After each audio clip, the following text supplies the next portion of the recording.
So guys, ngayong alas 7 ng gabi ay muling nararamdaman ang pagyanig ng 6.9 magnitude na aftershock ng lindol kaninang umaga na 7.6 magnitude. So guys, alam mo ba kung bakit mas malakas ang lindol sa Davao kaysa sa Cebu?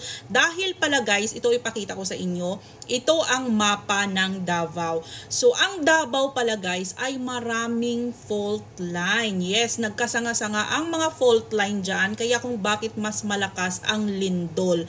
Dahil guys, itong mga fault line na ito sila ang sanhi ng pagkalindol. Itong dalawang plate sa ilalim na tinatawag na tectonic earthquake ay nagkikiskisan ang dalawang plate at nagpapalabas siya ng enerhiya, kaya mararamdaman natin ang pagyanig ng lupa. So guys, kasi sa ilalim, ang Pilipinas ay nakaupo sa Ring of Fire. Ang Ring of Fire sa ilalim ng mga fault, ito ay nagtre-trigger sila.